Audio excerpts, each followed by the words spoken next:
Just because I forgot to make breakfast for my wife, I got kicked out of the house early this morning. Fine then. If I can't sleep inside, I'll build myself a survival house out here. No fancy furniture, no air conditioning, but definitely enough to keep me sheltered from the sun, the rain, and help me survive the night. Let's see if I can do it. John starts by clearing the site, making sure he picks the right spot before going big.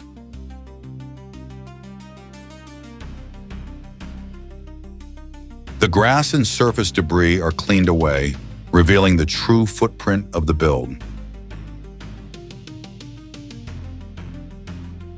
John keeps clearing around the area, getting ready for the main pit.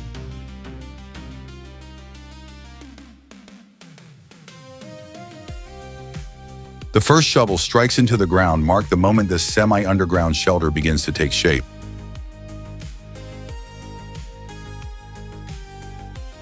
The front side slowly opens up while two wooden posts begin to rise.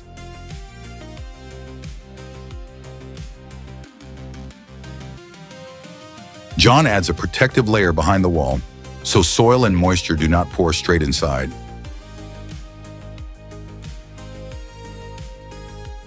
The biggest stones go down first, starting the front stone wall.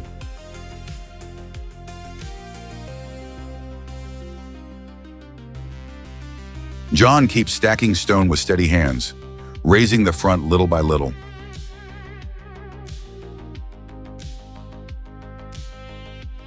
The doorway and main wall are now clearly visible, and it no longer looks like just a hole in the ground.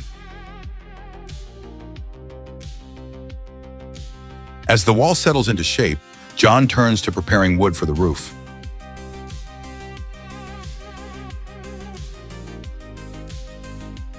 Long logs are trimmed clean, ready to carry the entire upper frame.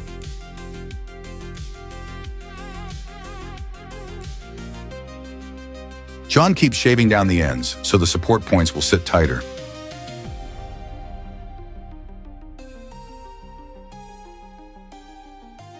The stone front is nearly done, and the structure is finally starting to look real.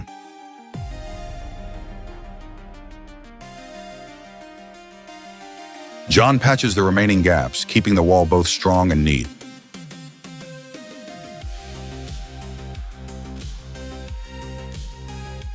Both side walls continue to be sealed, so the earth behind the shelter will not collapse inward.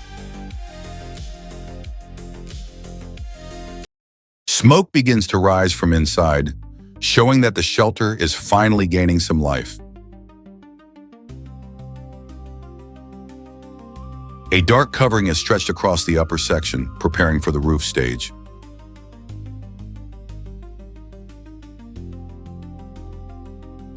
John reinforces the standing posts so the upper frame will not shift later.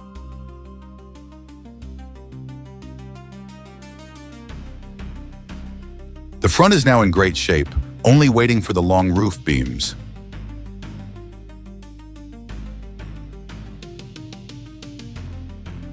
John heads back to the wood pile, continuing to shape the roof beams.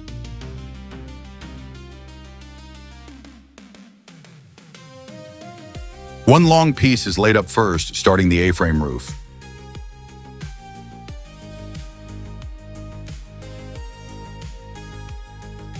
The outer cover is pulled straighter too, so the roof frame can sit properly in place.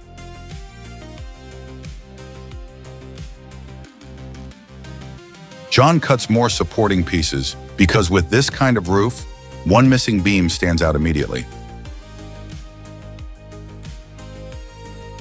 From a distance, the shelter now has shoulders and a back, no longer lying flat and low like before. John digs a shallow trench in front, serving both as a step and as drainage.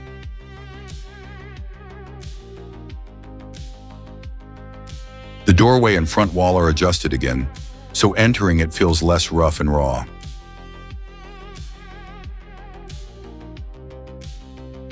John keeps refining the stone edges around the entrance, making the whole front cleaner.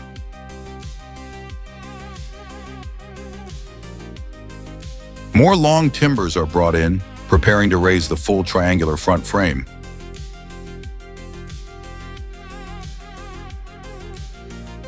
The A-frame starts going up, and this is where the shelter changes shape the fastest.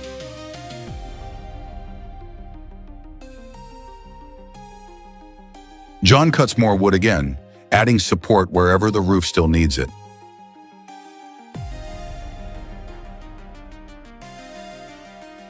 Outside, flat wooden panels are also being made, ready for cladding and finishing work.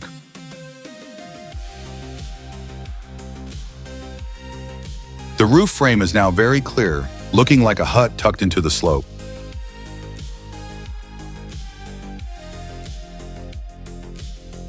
Smoke rises steadily while John keeps closing in the roof structure.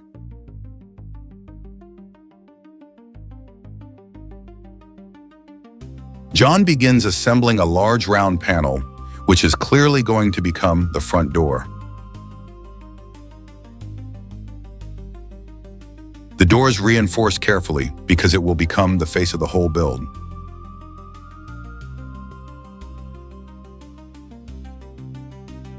The round red door slides into place, and suddenly the whole house gains character.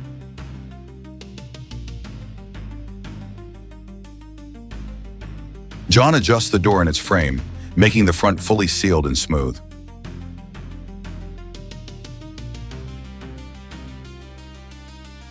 Snow begins to fall, and right on cue, the shelter has to prove how reliable it really is. A large protective sheet is pulled over the roof, keeping the top from soaking through.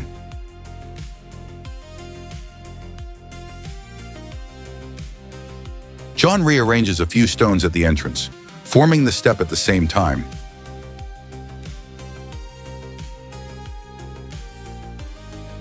The black roof and red door begin to create the shelter's own identity.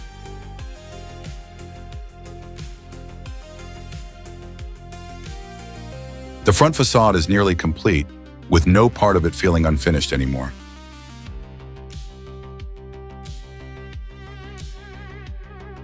John moves on to clearing and opening up the front yard, because once the house is done, it still needs room to breathe. The ground lines around the house are shaped, so the whole place looks cleaner and more intentional.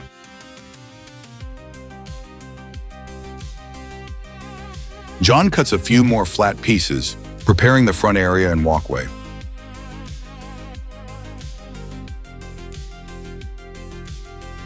A fresh, dark edge goes onto the roof, making the house look much sharper.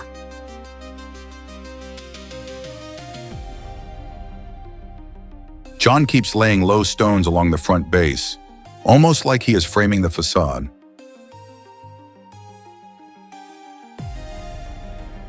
The sidewall gets more covering, so wind and rain cannot sneak in through the earth edge.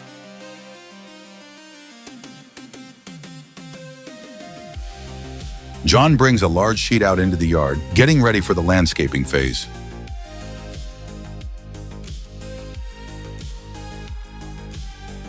Smoke rises again, and the shelter now truly looks like a finished refuge.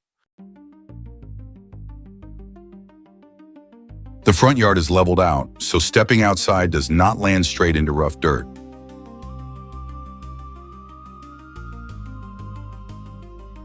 John adds a low stone border, giving the facade more rhythm and structure.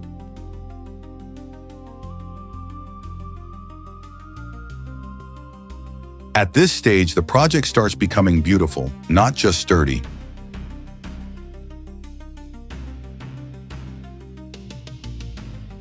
Green bushes are brought in, softening the rocky front entrance.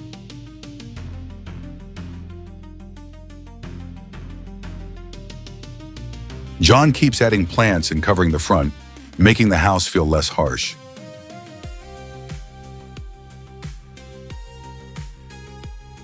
A small table or low platform begins to appear beside the door, and now the place finally looks livable.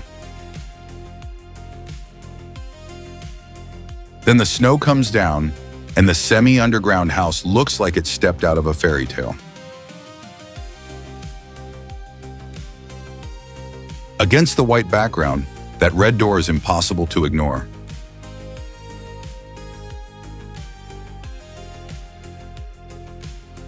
As the snow starts to melt away, The front reveals itself as very clean and deliberate.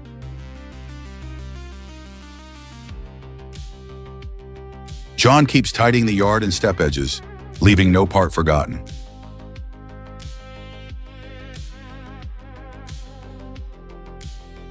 The path around the house is defined more clearly, so the transition from shelter to yard feels smoother.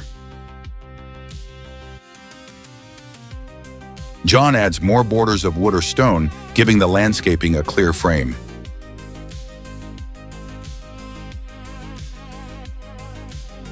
The entrance edge continues to be refined, and it no longer feels like a temporary hideout.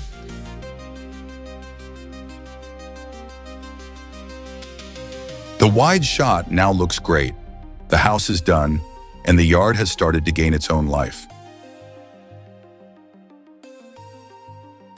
John brings in more greenery, softening the ground in front of the entrance.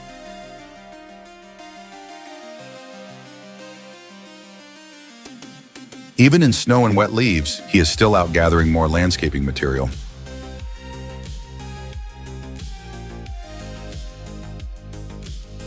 The plants are placed in just the right spots, making the shelter look like it grew naturally from the hillside. Fog rolls in, but John keeps refining every small detail.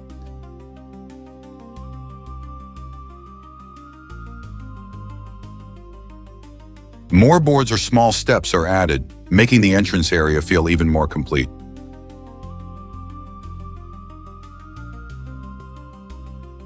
From a distance, the semi-underground shelter has become a true living corner in the forest. John keeps planting and patching grass around the yard, so the green blends into the roof and the front border. Every new patch of grass makes the build feel less like a work site and more like a home.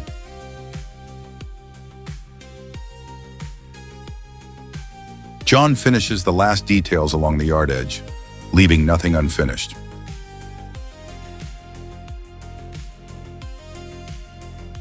From a hole in the hillside, John has built a semi-underground home that feels both warm and beautiful.